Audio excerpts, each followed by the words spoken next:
Oi, gente, boa noite para vocês. Começando mais um DR de segunda, essa segunda-feira à noite. E aí, mais um DR de fé está chegando aqui para a gente falar sobre os credos, sobre as diferentes possibilidades de crença e que muitas vezes a gente acha que são inferiorizadas. A gente coloca num catálogo, né? Porque a gente cataloga tudo. E aí a nossa cabeça, muitas vezes, ela aprende a catalogar dessa forma, não que catalogar seja ruim, mas muita gente coloca o que, na verdade, não na sua religião, algo, uma outra religião, por exemplo, como inferior, né? Porque é diferente. Bom, hoje eu vou falar com a Rowena Fey. Ela é bruxa tradicional desde 1985, matriarca do clã Corvos da Colina, ou melhor, Corvos da Colina de bruxaria tradicional, presidente do projeto Gaia Péganos, que promove encontros mensais, públicos, gratuitos em vários pontos do Brasil, também no Canadá, para debater temas ligados ao paganismo. E ela faz muitas coisas ainda. Nós vamos falar muito sobre esse currículo dela, que é bonito, entendeu? Ela que é jornalista também. E eu quero saber mais dessa mulher incrível que aceitou o meu convite. Obrigada, Rowena, pelo seu tempo, pela sua paciência, pela sua disponibilidade também. Obrigada você, TT. É um prazer estar aqui com vocês, com a sua audiência. Obrigada pelo convite, né, que a gente possa compartilhar um pouco da nossa vivência para ajudar a construir um caminho de maior tolerância. Né? Então, que eu puder contribuir, vai ser um enorme prazer compartilhar com todos vocês. Então, a primeira coisa, bruxaria é religião? Ah, excelente. Bruxaria também é religião, mas a gente pode considerar como uma religiosidade. Nós vamos ter que a gente conhece como bruxaria, nós vamos ter caminhos que são estruturados em dogmas. Né? Então, a partir do momento em que a prática está alicerçada na repetição de ritualísticas e dogmas, você pode considerar que é uma religião. A pessoa, mesmo não vinculada diretamente a outra, né? Aquele caminho, tanto faz estar sendo praticado no Brasil, ou nos Estados Unidos, na Inglaterra, ele vai estar praticando algo semelhante, uma estrutura ritualística semelhante, aí ele é uma religião. Né? A grande parte da bruxaria é uma religiosidade, a gente não tem essa estrutura, mas é uma religiosidade que envolve lidar com esse sobrenatural, né? Que para nós é um pouco natural. As pessoas classificam como sobrenatural, mas que para nós entender essa energia que nos envolve nas suas várias vertentes, cada um com sua linha de pensamento, mas para nós lidar com isso é algo que está natural do nosso caminho. Mas a gente vai ter tanto caminhos que envolvem ser uma religião, quanto uma grande maioria que envolve ser uma religiosidade. Muito bom. E assim, quando você fala lá, né, naquele currículo seu que eu estava lendo, bruxaria tradicional, o que seria essa bruxaria tradicional, né? E existem diferentes tipos de bruxaria? Existem. A bruxaria tradicional, quando eu era jovem, e eu começo a minha jornada pelas mãos da minha madrasta na época, né? E é por isso que, em 85, aos 17 anos, já que era uma coisa familiar, eu pude dar início a essa jornada de aprendizado. Mas, assim, a gente não falava bruxaria tradicional, a gente falava bruxaria. Por quê? Como é que surge esse termo? A bruxaria, como prática social, comunitária, ela tem registros ao longo do tempo. Né? Alguns são históricos, que, devido ao martelo das feiticeiras, foi corregistrado na Igreja Católica toda a perseguição, né, da caça às bruxas. Alguns são antropológicos, né? Mas ele estava definindo práticas de vários povos. Então, quando chega em 1950 e acaba a lei da anti-bruxas da Inglaterra, de Londres, você vai surgir um nome de Gerard Gardner, que ele vai criar o primeiro caminho bem estruturado em dogmas e em ritualísticas, que vai ser a Wicca gardneriana. E ela é o mesmo formato que ela praticava quando ele criou, foi seus iniciados, seus seguidores ao redor do mundo continuam praticando. E aí, eu estou contando essa história porque o termo bruxaria tradicional, e às vezes eu gosto de lembrar isso às pessoas, ele vem de uma briga de egos, tá? Ele não é algo para dizer que a gente é muito especial. Não, isso é uma briga de egos, é uma briga de homens, inclusive. Mas é importante que você conte isso aqui, porque as pessoas não sabem disso, né? É importante que a gente dissemine e a pessoa certa é você para contar. Né? Então, assim, a questão da bruxaria, ela vem historicamente, as civilizações sempre tiveram alguém que traduzia isso. Inclusive, assim, no Antigo Testamento, você vai ter menção à bruxa de Endor, que vai ajudar o rei Saul a buscar um conselho, tá lá. Mas aí, na década de 50, né, devido à queda das leis anti-bruxa, ou seja, na Inglaterra, nesse período, até a década de 50, haviam práticas diversas, mas não podiam ser públicas porque havia uma legislação que ainda caçava as bruxas. E aí essas leis caem, o Gerald Gardner estrutura o trabalho dele, né? E aí vai surgir a Wicca gardneriana, a primeira expressão de Wicca, depois vão ter outros caminhos dentro das Wiccas. E aí existe uma pessoa chamada Robert Cochrane, e eles começaram a ter desentendimentos, não conseguiam se aproximar, tinham vários, sabe? O Robert Cochrane era o líder de um clã de bruxaria chamado clã de Tubal-Cain, e dentro dessa disputa de egos, né, quando o Cochrane acha que o Gardner fez uma desfeita para ele e tal, então ele vai dar uma entrevista e ele cria esse termo em oposição à bruxaria moderna, que seria o Wicca. Então, assim, não, aquela pessoa que faz aquilo é Wicca, bruxaria moderna, o que eu faço é uma bruxaria tradicional. Até esse momento dele cunhar esse termo, a gente não se denominava bruxo tradicional, só bruxo mesmo, bruxo, de vários caminhos, né? Bruxaria tradicional hoje é um termo que, assim, é como candomblé no Brasil, né? Designa várias nações que, às vezes, elas não têm nada a ver uma com a outra. Bruxaria tradicional, hoje em dia, é a mesma coisa. Ela designa vários caminhos que não são estruturados como a Wicca e que, às vezes, não tem nada a ver um com o outro. Mas tudo bem, a gente está ali, se respeita, se...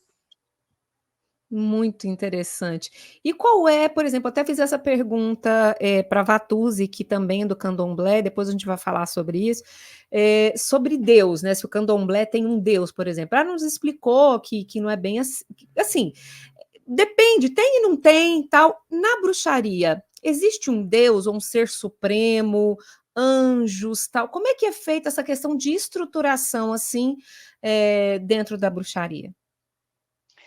Aí a gente vai retomar essa questão de que bruxaria designa vários caminhos diferentes, né?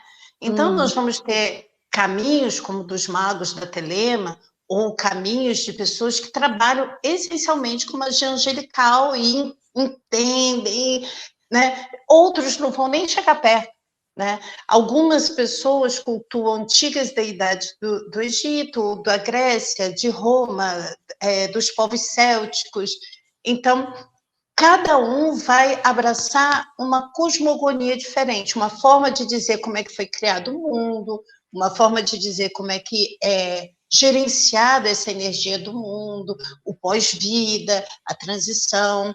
Isso vai ser muito particular de cada caminho. Nós não temos, assim, uma única versão para a criação, para os deuses da criação. Cada caminho vai tendo uma. quando a gente pensa no aspecto daquelas que se tornaram religião, como as Wiccas, aí eles têm já uma estrutura porque eles se tornaram religião. Então, eles não têm essa variável tão grande. Então, eles vão ter também uma explicação, mas já calcada numa criação duoteísta, né? Um deus e uma deusa que criam tudo. Mas, assim, nos demais caminhos, vai de acordo com o povo originário que trouxe aquela sabedoria. Então, a gente vai ter criação por Gaia, a gente vai ter a criação por Danu, a gente vai ter várias cosmogonias vivendo em harmonia. Por que você acha que, assim, Rowena, as pessoas têm medo, assim? Porque, por exemplo, não, porque bruxa pode lançar feitiço, porque não sei o quê, não sei o quê. O que uma bruxa faz, na verdade? Qual é a atividade na bruxaria? Bem, uma bruxa lança feitiço mesmo. Como é que Mas o que acontece? Por que a pessoa tem medo? Ela tem o medo do extraordinário, daquilo que ela não consegue explicar. E a bruxa, ela vai estudar esse extraordinário. Então, se as pessoas parassem para olhar, a maior parte do tempo, a gente está pensando em usar esse extraordinário para pensar numa cura coletiva, né? Eu trabalhei arduamente pelos coletivos que eram pessoas minhas próximas, para que as pessoas não caíssem, não fossem internadas. A gente ainda não tinha vacina, o que a gente podia usar? Na época do Covid, né? Na época do Covid. O que a gente podia usar? Não tinha vacina, não tinha resposta, a gente usava o extraordinário para esperar, né? Porque, assim, no meu caminho, né, lembrando que eu não falo por toda a bruxaria tradicional, eu acho que a ciência também é uma bênção dos deuses, aquela inspiração que faz homens e mulheres todos os dias descobrirem uma resposta para o nosso cotidiano, né? Mas, assim, quando a pessoa sente muito medo do que é o extraordinário e daquele que assume, não, tudo bem, eu creio no extraordinário. Só que se você parar para raciocinar, qualquer um monoteísta, né, você já sentou, juntou suas mãos, dobrou seu joelho e rezou pedindo uma coisa, e às vezes você teve a bênção de ter essa coisa acontecendo. Isso também é extraordinário. Você mexeu nessa energia que nos envolve, que a gente chama de magia, né? Se nós usamos alguns elementos que para as pessoas às vezes parece, né? Ai, meu Deus, fez uma bonequinha, né? A maioria das vezes que a gente faz uma bonequinha, a gente está curando, está usando aquela boneca para botar numa cama de ervas para curar alguém, para botar num círculo de cura. Mas quando a pessoa rezou, ela também está fazendo magia, né? Ela também está movendo essa energia chamada magia, não está fazendo bruxaria, porque ela não vai fazer esse estudo para como vai movimentar isso. Mas ela está movendo magia, ela está movendo o extraordinário. Se a pessoa começar a pensar nisso, é mesmo, quando eu vou rezar e tudo acontece como eu quero, também é extraordinário. E elas iam diminuir esse medo. Mas aí colocaram, né, mulher, chapéu com tudo, nariz de verruga, só faz umas coisas estranhas, e deixou de ver o lado onde a gente já foi muito importante em certas comunidades. A mulher que faz a colheita vir, a mulher que garante que não vai, que o rebanho não vai se perder. Essa era a bruxa dentro da comunidade pequena, da comunidade pagã, né? Do interior, dos campos. Esse era o papel da bruxa, esse cuidar, esse zelar por essa comunidade. Aí ficou só a versão do nariz pontudo, do medo, né? Mas, assim, no final, o que a bruxa faz, muitas vezes, é orientar, é fazer feitiço, é abençoar. Nossa, e aí eu quero te perguntar também, você já falou essa palavra, mas o que seria uma religião pagã? Todas as religiosidades, que a gente agora tem alguns reconstrucionismos, pessoas que estudam profundamente para reconstruir as antigas religiões greco-romanas, egípcias, inclusive com as palavras daquele tempo. Mas o termo pagão acabou sendo designado para toda religião não monoteísta. E isso vem de Roma, que a expressão paganos era para designar a pessoa que não estava na capital, era a pessoa do campo, né? Aquele caipira lá do campo, aquela comunidadezinha lá do campo, eram paganos. Então, quando Roma decide se converter, né, ele precisava que todos passassem a ser monoteístas e abrissem mão dos seus cultos, né, dos seus cultos particulares, que Roma também cultuava múltiplos deuses. E a grande oposição para isso era como eu ia obrigar os paganos, a pessoa lá do interior do campo, né? Não tinha esse deslocamento fácil como a gente tem, a pessoa lá do outro lado, como eu ia obrigar ele a realmente abrir mão do culto dele, né? Então a palavra foi criando variantes, e hoje, né, no nosso tempo, no nosso momento, o pagão significa isso. As pessoas que têm cultos a deuses antigos, a coletivos de deuses ou a únicos deuses, mas anteriores à predominância do monoteísmo.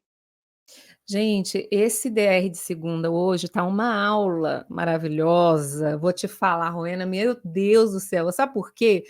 Porque eu já falei isso algumas vezes na rádio e acho que eu já falei aqui também no DR, porque assim, tem muita gente que acha que o mundo nasceu com o nascimento dele ou dela, né? Pois Ou no máximo, né, na geração dos pais e dos avós. O mundo é muito mais antigo. E quando você traz essa história toda, a gente mostra para a galera, pelo menos eu vejo isso claramente, no sentido de, gente, olha só, o quanto o mundo é antigo. Você falou, inclusive, que tem o pessoal que está dentro da bruxaria que adora os deuses celtas, cara. Celtas, pensa nisso. Romanos, Egito, né? Então é tão maravilhoso a gente pensar nessa diversidade que o planeta é. E veja só, gente, o tanto de eras que a gente está vendo passar. Porque são eras, eras e eras e eras e eras. Agora também vai passar. Como é que vai ser daqui 100 anos, daqui 150, 200 anos, né? O pessoal olhando para esse momento aqui, pós uma pandemia, uma doença mortal mundial. Como é que foi essa reconstrução? E por que eu pensei em criar esse DR de fé? Justamente porque hoje a gente é muito dualista, no máximo 3, né? Em relação a falar de religião. A gente não pensa nas outras possibilidades. E tem tanta gente aí. Eu queria saber de você, Rowena, como é que é essa comunidade que você colocou aqui, né? Porque você é organizadora do Encontro Social Pagão aqui em Goiânia e membro do Fórum Interreligioso de Respeito às Diversidades aqui de Goiânia, né? E aí eu queria saber como é que quantas são as pessoas, se vocês têm um censo, como é que é essa identificação de quem faz parte, né, da bruxaria tradicional ou da bruxaria Wicca, enfim. Como é que é esse censo que vocês têm? Se é que vocês têm um censo nesse sentido, esse público? Não temos um censo público, nós acreditamos muito na autodenominação, né? É claro, quando você vai se apresentar como uma pessoa iniciada, nós temos, assim, contato entre nós, uma rede de contatos. Hoje em dia, com o advento da internet, isso ficou muito mais fácil até, você passa um WhatsApp para o outro, faz uma pergunta, você conhece essa pessoa e tal, mas antes você ia pessoalmente ou mandava alguém, se a pessoa se apresentasse como uma linhagem de algum local, você ia lá e perguntava. Fora isso, a gente é muito aberto à questão da autodenominação. Então, como funciona assim o encontro social pagão? O projeto Gaia Paganos, ele tem quase 20 anos e ele surgiu da nossa falta de espaço, falta de preenchimento de espaço e, às vezes, falta de material de estudo mesmo no Brasil. Então, a nossa fundadora, presidente, se chama Helena Pereira, né? nós chamamos ela de Hel, pela devoção aos deuses nórdicos, ela é de um caminho, Asatru, e aí ela oferecia a casa dela para esses encontros entre pessoas amigas.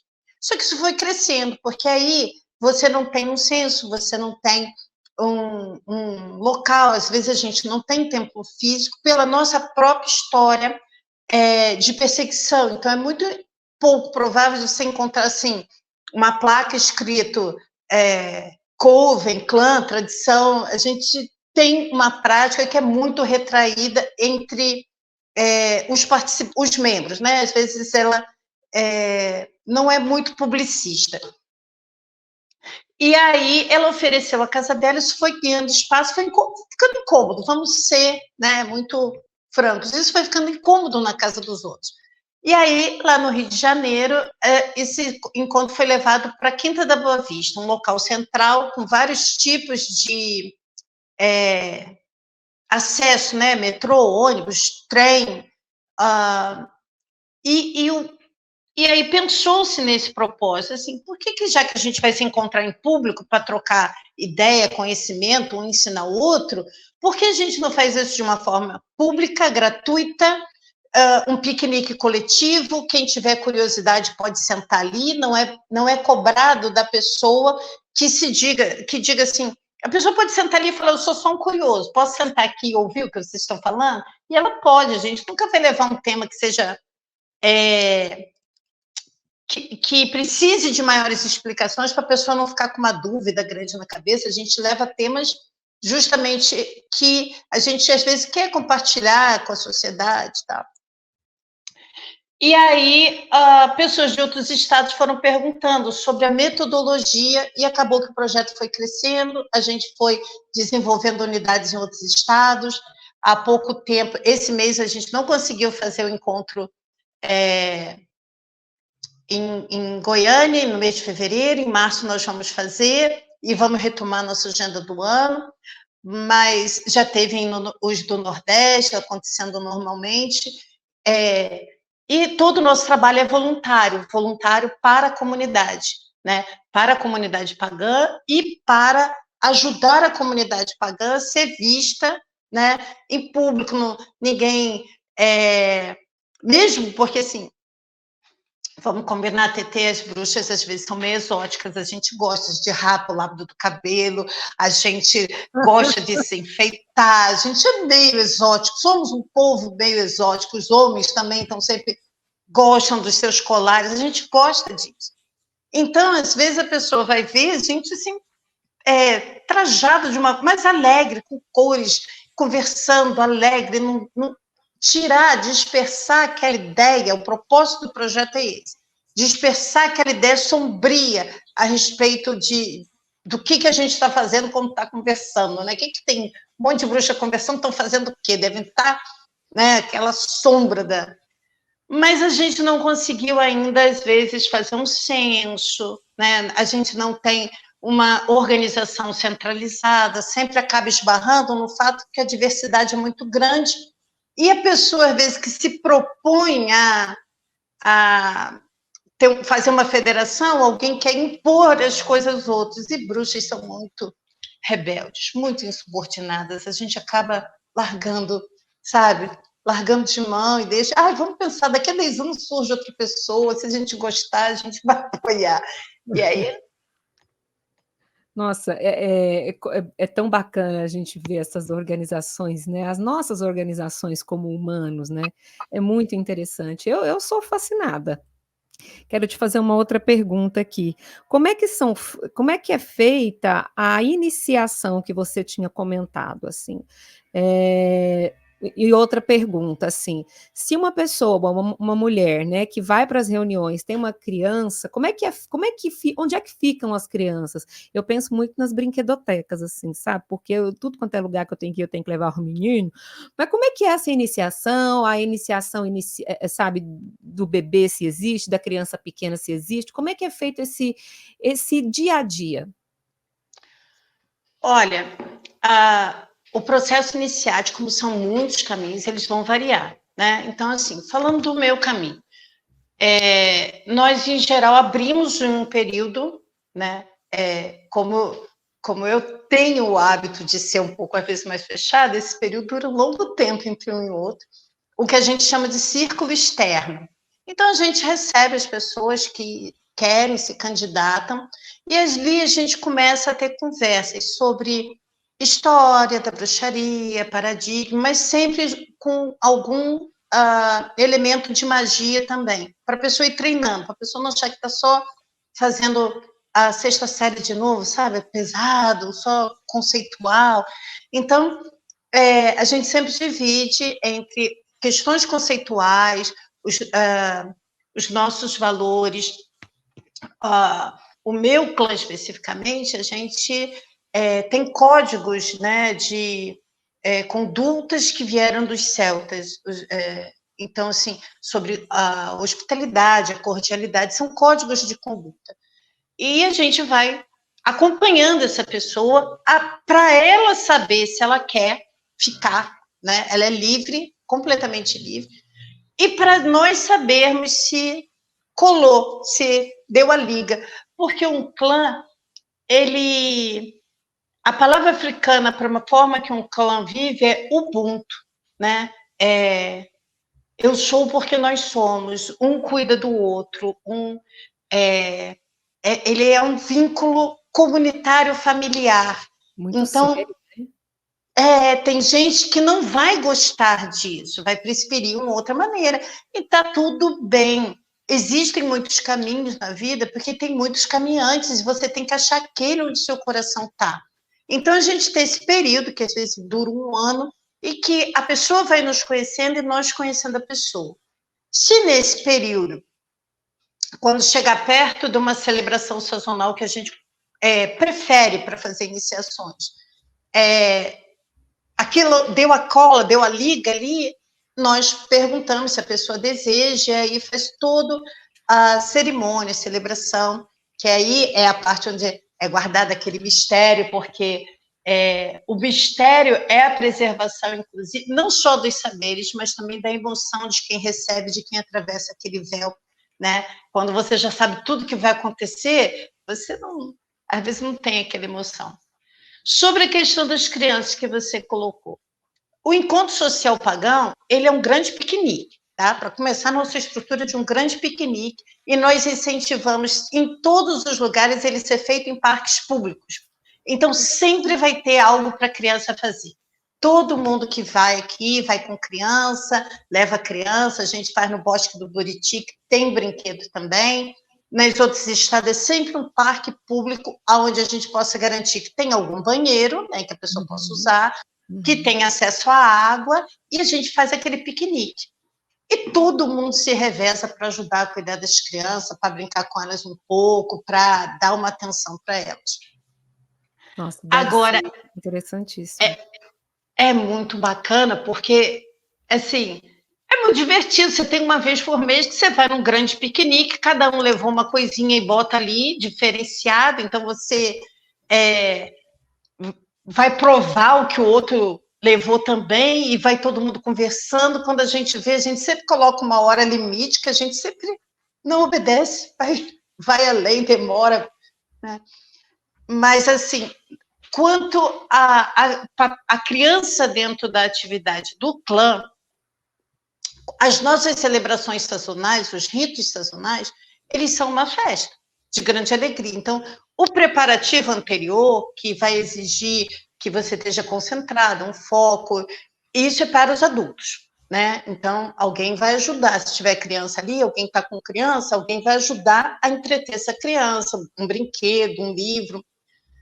Mas, assim, na hora da celebração, a criança é bem-vinda, porque ela vai receber bênção. Nossos ritos sazonais são sempre assim: abençoar a colheita, abençoar o período que vai vir adiante, trazer uma bênção de cura. Então, a criança, ela é muito bem-vinda ali. E, em geral, a gente termina com um banquete coletivo, onde a gente abençoa esse alimento, todo mundo vai comer, vai brincar. Não tem nenhuma restrição para a criança, não tem, nesses momentos, assim, nada que a gente acha, olha, a criança não pode ver porque vai criar um impacto muito grande. Entendi. Porque tem muito isso, né, dentro da até mesmo o jornalismo, às vezes traz, você é jornalista também, então às vezes traz assim: "Ai, porque tal pessoa, tal situação, foi feito um ritual de bruxaria envolvendo criança, nã-nã-nã". Eu lembro que um tempo atrás, a gente via muita coisa absurda em jornal, em televisão, e muita coisa que, tipo, quando você ia ver, não tinha nada a ver com isso. Quando você ia atrás da investigação, não tinha nada a ver, na verdade, tinha mais relacionado a um ex ou uma ex, né, ou alguém que não aceitava um relacionamento, do que um ritual de bruxaria com uma criança, né? E, infelizmente, a gente tem muito disso, sim. De onde você acha que vem esse tipo de coisa? Uma das coisas, claro, né, os meios de comunicação. Com algumas leis que foram publicadas, né, recentemente, isso pode ser considerado intolerância religiosa. É claro que é feito todo um trabalho de polícia para investigar, não que a polícia não vai, ela vai, e vai investigar e vai encontrar, se foi encontrado alguma coisa nesse sentido. Mas esse tipo de coisa que acabou caindo no imaginário das pessoas, de onde você acredita que veio? Eu acredito que é do próprio preconceito, da estigmatização. Eu aqui, quando eu cheguei a Goiânia, eu tive o prazer de conhecer um rapaz que ele é de família cigana, né? Ah, e aí as pessoas, por um acaso, perguntaram para ele sobre esse estigma de dizer que cigano rouba criança. E ele estava explicando para essas pessoas que era justamente o contrário. As pessoas sabiam que a tribo ia para outro local, e pessoas que não desejavam uma criança indesejada, uma criança fora do casamento, entregavam para aquela família, porque sabiam que os ciganos adotam crianças com muita facilidade, e depois diziam que tinha sido sequestrado, e aí acabava aquele problema, desaparecia o problema para aquela pessoa, né? Eu acho que é a mesma coisa, um estereótipo, um estigma, sabe? Porque eu também, assim como você, procuro ler, até porque, no meu caso, como representante de um projeto que tem uma abrangência nacional, né? Como membro de um fórum de diversidade, então eu vou acompanhando. Logo que eu cheguei aqui, meu irmão falava: olha, tem que ter cuidado, tudo que acontece aqui que não souber explicar, vão falar que é satanismo. Infelizmente. E nós, né, quando a gente foi sentar na nossa cadeirinha lá para estudar, o nosso professor de entrevista, pesquisa e outras atividades mais falou para a gente que a gente tinha que apurar antes de sair, usando o espetáculo e o mais fácil, né? Só que as pessoas, o espetáculo se torna o mais fácil, né? Acontece, por exemplo, ninguém se você pegar um crime horroroso que foi feito por um diácono de uma igreja, ninguém vai associar à igreja. Vai falar fulano, vai até tirar o cargo dele dali quando for noticiar. Fez uma coisa horrível envolvendo uma criança. A gente tem visto muito recentemente várias denúncias, prisões envolvendo lideranças dentro de igrejas neopentecostais e envolvendo crianças, né? Mas Infelizmente. ninguém vai associar isso à fé, porque ali, naquele espaço, usa-se o bom senso de dizer quem está errado é aquele ser humano e não aquela fé. E eu acho correto, a fé não está errada, né? Eu acho que aquela fé não está errada. Essa é a maneira correta de agir. Mas se esse ser humano for do candomblé, for um bruxo, for um xamã, aí vai todo mundo, aquele espetáculo, né? O xamã fez um ritual com criança, não sei o quê, não vai pensar que é aquela pessoa, né? O estigma é fácil espalhar naquela região. Então, basicamente isso. Eu acho que é ainda resultado de estigmas que a gente não conseguiu dissolver completamente. Quais são as magias que dá para uma pessoa não iniciada fazer? Porque você falou de magia. E se você chegou agora no programa, aqui na programação, vai lá no canal do YouTube, no início, porque ela vai explicar. Tudo é magia, gente. Se você mas eu vou dar o spoiler. Se você faz a sua oração aí, seu culto do evangelho no lar e a sua prece, é a magia. Isso é a magia, né? É a questão tal. Mas o pessoal ainda tem aquela visão muito assim, espetacularizada da magia, que a pessoa vai fazer assim com as mãos, vai aparecer um negocinho assim, pá, bem aquela questão da varinha do Harry Potter. Aliás, quero saber de varinha também. Mas, como é que são? Qual o tipo de magia que dá para uma pessoa não iniciada a fazer para melhorar a vida dela? Você já falou que magia é tudo aquilo, né? Que é tudo aquilo que nos rodeia. Essa energia que nos rodeia. A energia é toda essa energia. Então, assim, várias magias parasimpáticas a pessoa pode fazer no cotidiano. Você tem um comércio, né? Você pode pegar milho, esse de galinha. E por que escolhemos o milho de galinha? Porque ele é um fruto muito próspero. Com uma semente, você tira uma planta que vai produzir vários frutos, e cada fruto vai ter centenas de sementes. Verdade. Então, ele se torna um símbolo da prosperidade. Você ferve um pouco de milho de galinha com umas 7 folhinhas de louro, que era o quê? Simbolicamente, um símbolo da vitória. As coroas de louro, que depois foram feitas em metais, mas originalmente era feita do louro mesmo, do pé, né? E ferve e lava a porta do seu comércio. Você vai ver como vai vir um monte de clientes, suas lojas vai pegar um destaque, aquela energia solar, que o louro tem essa energia solar, né? E você não está se comprometendo com nenhum desvio da sua crença em termos de deidade. Mexer a magia, por isso que a gente fala, bruxaria é uma religiosidade, tem a nossa parte que é devocional, mas também é uma prática de vários sistemas mágicos e que às vezes não tem esse aspecto devocional. Ele é um estudo de como a energia se manifesta em vários itens, né? Quando a gente faz poções na herbologia, a gente está vendo como a magia se manifesta em cada erva, em cada combinação, para poder trazer um benefício para a pessoa. Olha, podem fazer que esse aí, ó, é batata. A sua loja vai brilhar no meio da rua. Muito interessante, né, gente? E tem muitas outras possibilidades, porque assim, ao longo dos anos, eu gosto muito de ler mesmo, assim, a gente até uma vez falou sobre um livro que eu tinha comprado, eu não sei, até estava olhando para ver se ele estava perto.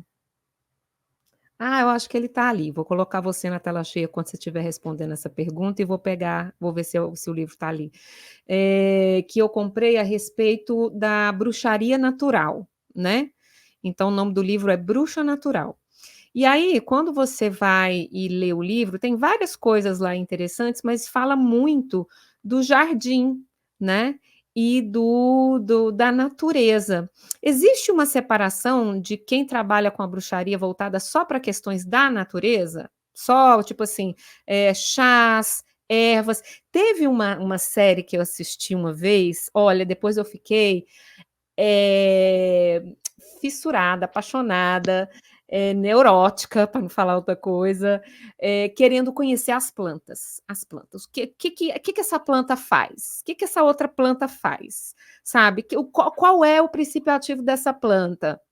Também porque, gente, ó, vamos falar sério, né? Plantas são usadas quantos séculos para poder tratar a questão da saúde, né? E aí é importante que a gente saiba, né? Às vezes a pessoa fala assim: não tomo nenhum remédio, eu só tomo um chazinho. Ué, mas você acha que chá é o quê, né? É claro que o remédio. É o remédio, tem ali princípios ativos, tem ali reações químicas que vão entrar no seu organismo e, consequentemente, ter uma interação com o seu cérebro. Isso tudo vai acontecer. A questão é que, às vezes, o chá não seja tão interessante para tratar a questão que você tem apresentando. Mas vamos voltar aqui, porque eu me perco rapidinho, eu viajo demais aqui no maionese. Mas tem um grupo de bruxos ou bruxas que trabalhem especificamente com questões naturais, da natureza, ciclos de natureza, porque nós temos as estações do ano, então, no outono a gente faz isso, no verão, parará, parará. Como é que é isso? Tem algum? Quase todos os grupos, no final, a gente pode definir que quase todos os grupos vão trabalhar com essa questão da magia natural. Por quê? Para começar, nossas celebrações são cíclicas. Estamos celebrando sempre o ciclo da natureza, seja qual formato ele tiver, né? Então, quando eu vou falar, de repente, de uma magia nórdica, né, dos grupos Asatru, eles vão ter um nome próprio, um tipo de celebração própria, mas eles vão estar celebrando a transição do tempo, a passagem, o gelo chegando, o sol chegando de novo, e quase todos nós dependemos do uso de ervas. Então, a herbologia, na maioria dos casos, é uma disciplina mágica extremamente importante, seja para ritualística, seja para a parte fitoterapêutica, para a gente saber como é que vai desenvolver, como é que faz, às vezes, um chá, uma poção, o que cada um ajuda, né? Mas, assim, a herbologia, ela é muito presente em quase todos os caminhos, e cada um vai ter a interpretação própria, né? Com exceção de algumas coisas básicas, por exemplo, ervas solares são ervas solares em todos os caminhos, e a gente sabe como identificar uma planta pelas suas tendências solares. Ela tem um conjunto de características e a gente aprende a identificar isso.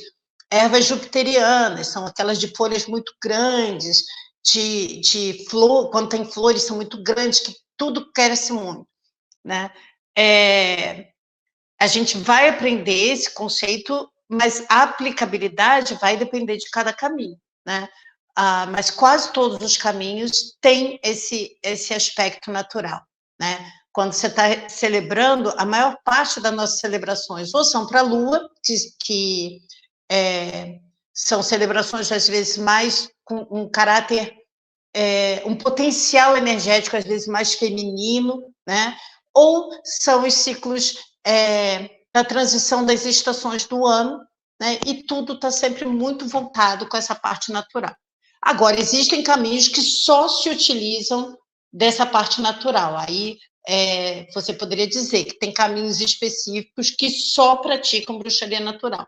Mas, em geral, todos os caminhos usam da bruxaria natural.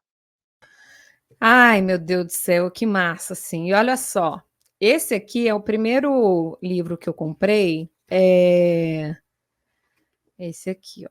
Só que ele não fala muito de bruxaria, não, né? O Poder do Jardim. Depois, eu comprei esse aqui, que eu achei interessantíssimo, que é o Bruxo, né? Que é muito interessante, ele traz muitas questões bacanas pra caramba aqui. Gente, conhecer é poder. Eu tenho um livro de cada religiosidade aqui. Quando eu não tenho como comprar livro, eu vou atrás de artigo. E tem esse aqui, que é o História da Bruxaria, né? Que é muito interessante. Eu achei também traz muita coisa do que você falou, né?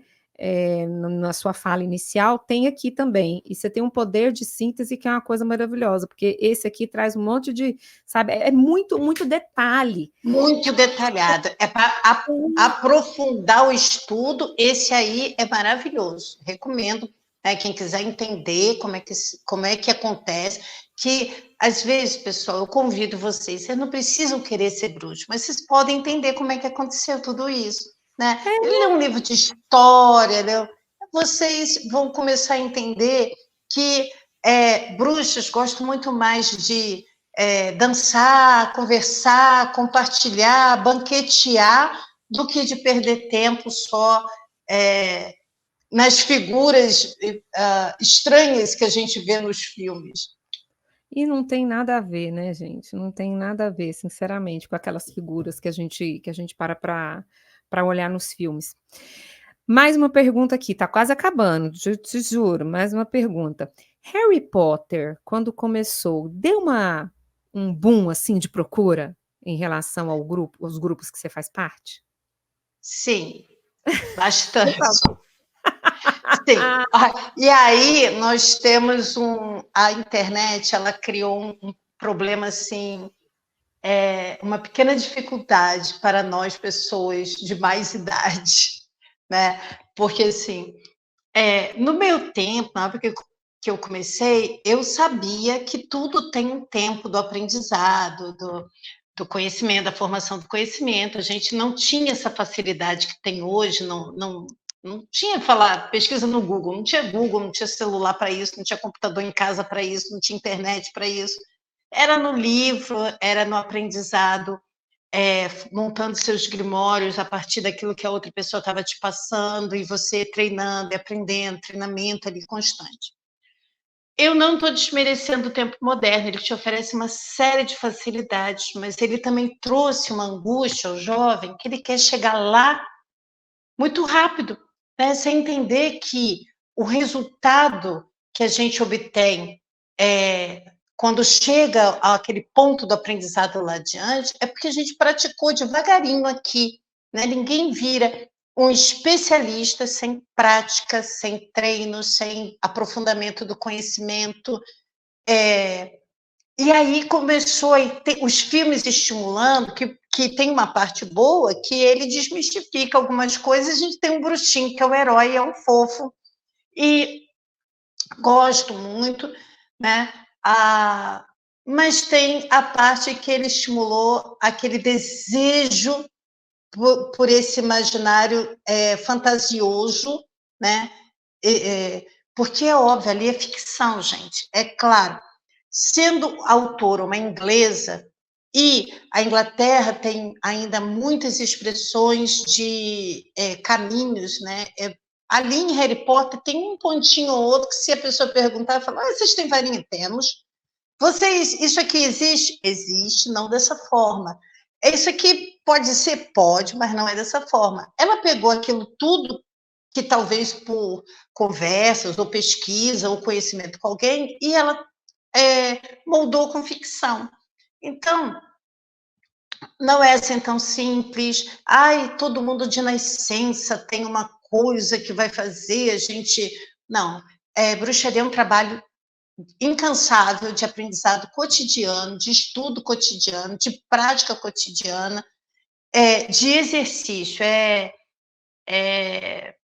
Às vezes eu coloco aqui o pessoal que está aprendendo, é como se você fosse querer malhar, né? O pessoal que vai moldar seu corpo numa academia. Não adianta você ir lá 2, 3 vezes e você achar que você vai ser ter o corpo mais fitness do verão.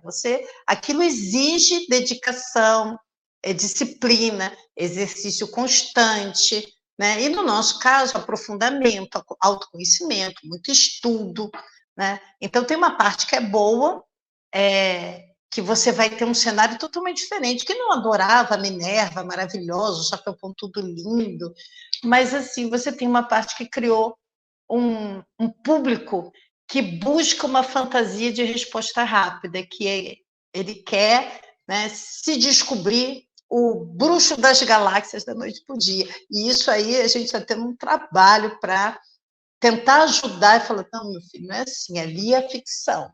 Né? No mundo real, a gente é desse jeitinho aqui. Muito estudo, muitas adversidades. Nesse mundo real, hein, Rowena, como é que a varinha mágica funciona? Ou como é que ela entra? Onde é que ela entra? Como é que é esse trem da varinha mágica? Nós estudamos fluxo de energia, né? Basicamente, nós estudamos. Eu vou pedir uma coisa para vocês. TT, bota a tela cheia em você um pouco, eu vou pegar uma varinha para mostrar para vocês. Ah, então vai. Então pronto. Tá. Editor, você entendeu aí, gato? E eu esqueci o nome do editor. Ai, desculpa, amigo. Não, corta essa parte aí. Olha que lindo! Vou fazer a pergunta Ó, Vou fazer a pergunta de novo, então. Espera aí, você mostra. Espera aí. Eu vou aparecer, abaixa a varinha, aí eu vou aparecer. Aí vamos lá, da edição. Aí você falou da varinha mágica, falei antes que eu ia te perguntar, vou aproveitar o ensejo e te perguntarei. Como é que é esse negócio da varinha mágica? É verdade esse bilhete? é verdade, nós usamos varinhas mágicas, mas a gente tem todo um estudo de fluxo de energia, né? Então, a gente vai entender que a magia são os vários fluxos que mantêm o planeta em equilíbrio, que mantêm o universo em equilíbrio, e que às vezes a gente pode fazer o uso dessa e daquela.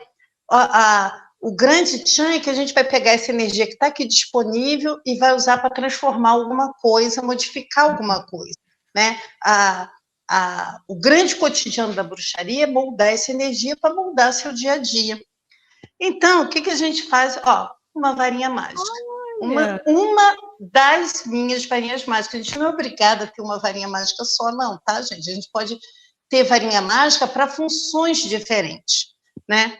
Então, essa aqui tem um espacinho aqui, onde eu coloquei um selo designando o trabalho dela, o trabalho que ela vai fazer. Entalhei, cuidei, fiz. Ela, normalmente, nós temos o hábito de fazer nossas ferramentas. Por quê?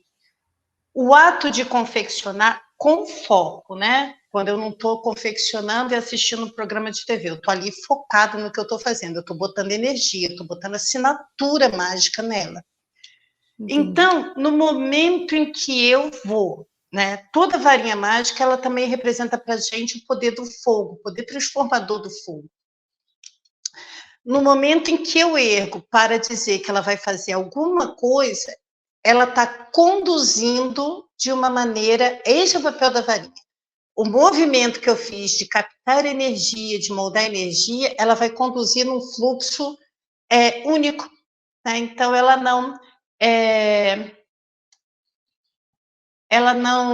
vai criar um foco direcional para aquele fluxo. Basicamente, é isso. Ela serve, por exemplo, aí eu tenho varinhas especialmente para quando vai fazer purificação, limpeza de um local, varinha ritualística, porque eu quis assim, eu poderia ter uma só também, e aí é também um espaço da liberdade, cada um decide isso da maneira que lhe convém.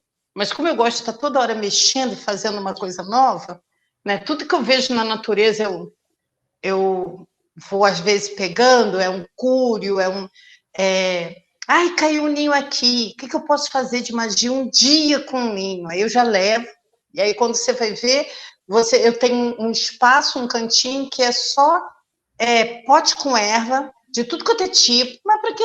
Porque eu posso querer, posso precisar, e outro cheio de cúrio, de ninho, de vespeiro, o que você imaginar. Nossa, que interessante, gente, que interessante. E aí, para a gente já caminhar para o fim da nossa conversa, qual é a dica, ou conselho, ou conversa, ou sugestão que você dá para as pessoas que conseguiram chegar até aqui? Porque a gente sabe que uma coisa é iniciar um vídeo, outra coisa é finalizar, que já estão sabendo um pouco mais, né, sobre essa religiosidade que está na bruxaria, aprendeu que existem diferentes grupos, que existem diferentes dogmas, consequentemente. Qual é a fala que você tem para essa pessoa que, enfim, chegou até o fim desse vídeo e quando a gente chega no fim de um vídeo desse, a gente meio que se questiona muito, sabe? Tipo assim, nossa, mas mentiram para mim até hoje. Nossa, mas o que que eu faço com aquela imagem que eu tenho na minha cabeça de um ser malvado, que é o bruxo, ou o mago, ou a bruxa? O que que você tem para falar para essa pessoa? Olha, se você conseguiu ter dúvidas, eu já acho que já é um bom sinal, né? Porque a dúvida ajuda a você buscar e você conseguir criar uma nova, quebrar um paradigma para poder você criar um novo. Então, Se você conseguiu ter curiosidade, busque. Tem muitas pessoas, muitos espaços onde você vai conseguir entender sem precisar nem se comprometer. Se você tem um interesse, você pode também buscar entender melhor os caminhos, né? Antes de às vezes, sair abraçando alguma coisa. Uma dica para vocês que, de repente, se sintam estimulados a querer entrar num caminho de bruxaria é que nós ainda somos um bocado, de uma maneira geral, tá? Não são todas, minhas irmãs, meus irmãos, me desculpem, mas nós... porque, como eu falei, eu não falo em nome de todos, mas, assim, de uma maneira geral, nós ainda somos muito... Antissocial não é a palavra, mas, assim, meio restrita. Toda perseguição histórica levou a que a gente tenha um comportamento social meio restrito. Então, a gente tem dificuldade com essa questão assim, não, pode todo mundo, a gente convida pessoas para vir nas celebrações, a gente convida pessoas para interagir conosco, mas não de uma forma, às vezes, tão aberta, vou fazer um... Nós estamos aprendendo a usar as tecnologias modernas agora, nós tivemos um programa, convido vocês, se tiverem alguma curiosidade também, eu tenho um canal no YouTube, chama Brumas na Colina, né? Eu tenho todo um espaço para meu trabalho jornalístico, para o meu eu jornalístico, e um outro para o meu eu espiritual. E às vezes é complicado conseguir atualizar, mas, assim, tem o canal Brumas na Colina, o site está quase voltando a ficar no ar, porque eu andei dando umas reorganizadas, e lá vão ter vídeos falando sobre ancestralidade, sobre nossas relações com alguns tempos. Quando foi na pandemia, para nós podermos atender ao jovem pagão, que a gente não ia poder mais fazer o encontro social, e a gente ficou com aquela sensação, sabe, que todo mundo trancado dentro de casa, o que a gente pode fazer? A Hel, que foi a mentora do Projeto Gaia Paganos, né, ela passou a presidência para mim depois, ela propôs a ideia, a gente fez um programa também que chamava Bruxas Insanas, só velhas, bruxas velhas, reunidas, falando para os jovens aquilo que eles quisessem perguntar. Né? Se vocês procurarem Bruxas Insanas, ainda está por lá um monte de questionamento. Às vezes a gente respondeu alguma dúvida que você surgiu aqui e você não sabe onde procurar, às vezes a gente respondeu lá também. Tá? E eu tinha um programa no Instagram, peço desculpa a quem assistia, que eu não consegui ano passado, esse ano ainda fazer, que era o Sextou com a Bruxa, mas eu não consegui devido à correria mesmo, né? Assim, as coisas vão afunilando no mundo e todo mundo procura a questão oracular da bruxa, que, aliás, você não perguntou sobre os oráculos das bruxas. É verdade. Então, agora, por favor, quais são os oráculos das bruxas? Vários. Eu até tinha deixado aqui... foi para longe da câmera. São runas, é um saquinho com runas, é um oráculo nórdico. Ele é mais simples, a gente às vezes pega e coloca na roupa, porque aí você só tira aquela pedrinha com o símbolo e faz a leitura. Nós, às vezes, usamos o tarô. Temos também o Owen, que é um oráculo céltico, né? Então, assim, cada bruxa vai se entrosando com o oráculo, mas a leitura oracular é muito importante dentro dos caminhos de bruxaria. E é uma coisa que eu sempre explico para todo mundo que procura para mim, para ler um oráculo. O oráculo ele não é um destino escrito em pedra. Bruxas não aceitam um destino escrito em pedra, porque nós geralmente somos muito irreverentes. A gente molda o nosso destino. Mas o oráculo ele é uma bússola. Ele é para te dar um norte. Ele é para te dizer assim, ó, se você continuar na direção que você está indo, tem uma pedra no seu caminho. E aí, eu sei disso hoje, que se eu seguir naquela direção tem uma pedra, o que eu faço? Eu desvio, eu já levo de antemão algo que vai me possibilitar pular essa pedra, eu já penso num caminho alternativo, já crio uma situação para que aquela pedra não esteja mais lá.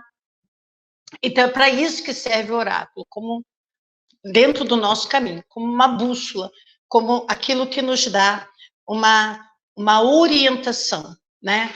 E também como objeto que a gente usa para fazer magia, né? A partir daquela orientação, a gente, com o próprio oráculo, a gente às vezes usa para fazer magia. E aconselho sempre a vocês, quando vocês assistirem um oráculo, às vezes no YouTube, lembrem que aquilo não está escrito em pedra, aquilo é a energia que está vigorando, né? Vocês podem fazer com que o caminho de vocês esteja mais limpo, mais ajeitado, com muita fé, com muito foco. Quando a gente acredita que a gente pode, a gente realmente pode.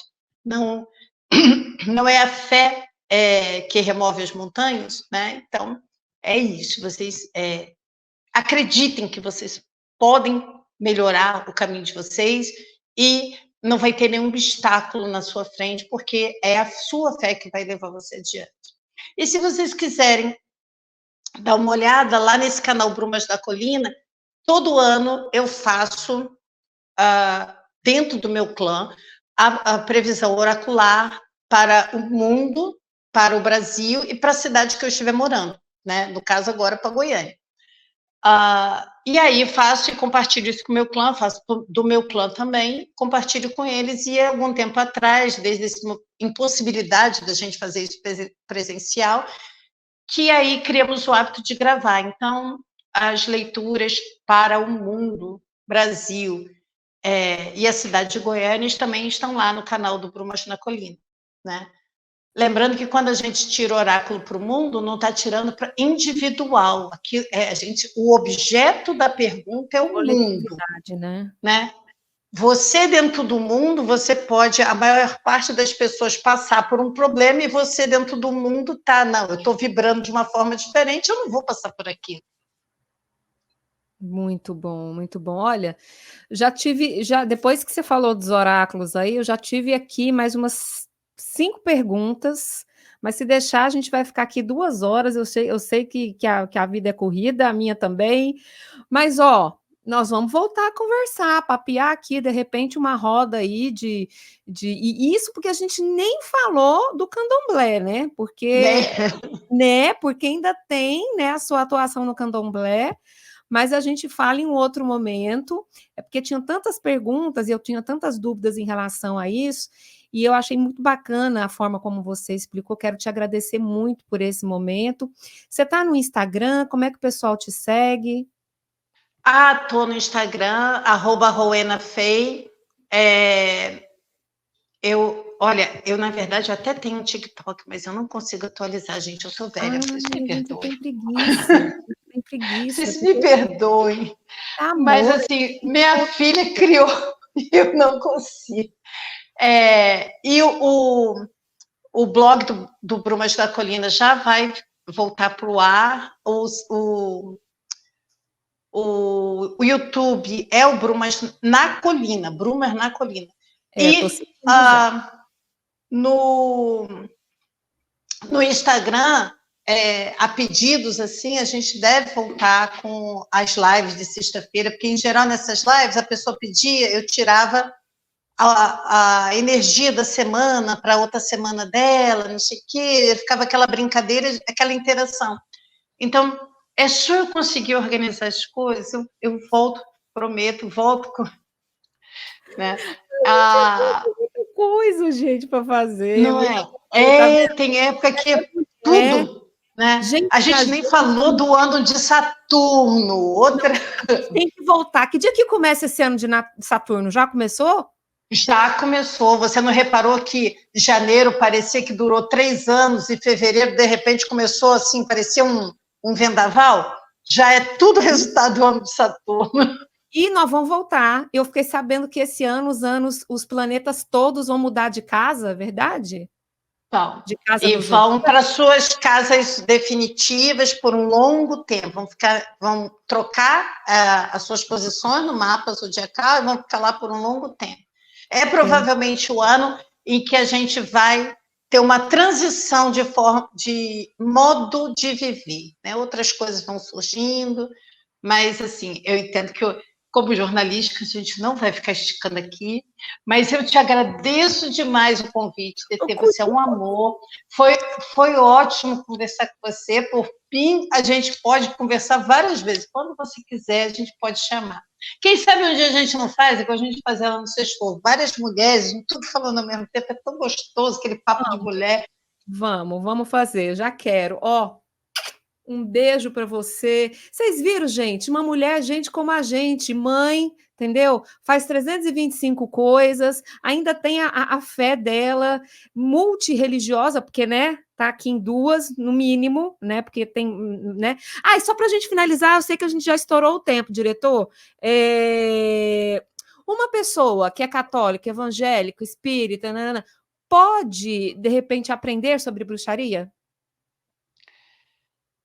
Até um determinado ponto, pode sim. Até o ponto, inclusive, que não afronte os dogmas dela, né? Porque, assim, a gente tem um conceito que é o paradoxo, ele vai te anulando. Então, a partir do momento em que você tem uma fé, que você acredita profundamente que uma determinada prática vai fazer o mal, você é uma pessoa que você não quer fazer o mal, e você vai ali e acha que aquilo está ligado ao que faz o mal, você faz e aquilo tem uma efetividade menor. A própria sua energia mental combate aquilo que você fez. Então, você meio que anula a energia que você gastou. Mas a pessoa com uma mente mais aberta, por exemplo, olha, uma bruxa convidar vocês para ir numa celebração sazonal, vocês podem ir, a gente vai conversar, vai só ser bênçãos, sabe? Às vezes eu atendo pessoas de outras religiosidades, às vezes elas só querem uma orientação, querem ver o oráculo e dizer assim, e aí eu procuro ter a sabedoria de dizer para ela, quando ela quer moldar aquilo que ela acha que não está bom, de dar uma opção para ela dentro da religião dela, né? Então, assim, eu estou com um problema, tem alguém muito bravo dentro de casa, né? Aproveitem a dica para vocês que são monoteístas. Tem alguém muito bravo dentro de casa e ele desobedece à mãe, e aí ela não vai se sentir bem fazendo qualquer coisa daquilo que eu pratico. Mas, de repente, se ela rezar o anjo da guarda com a oração de São Marcos Manso todo dia, vocês podem talvez pesquisar na internet, tem várias versões da oração de São Marcos Manso. Aquilo é para amansar gente que está com o caráter com a mente meio atribulada.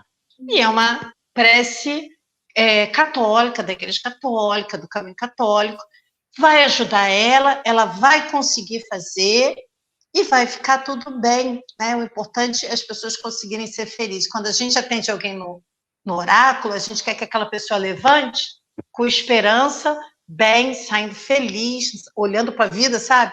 Com o sol de novo na frente dela. Então, pronto. Com essa mensagem, a gente finaliza o 10 de segunda. Mais uma vez, Rowena, um beijo para você.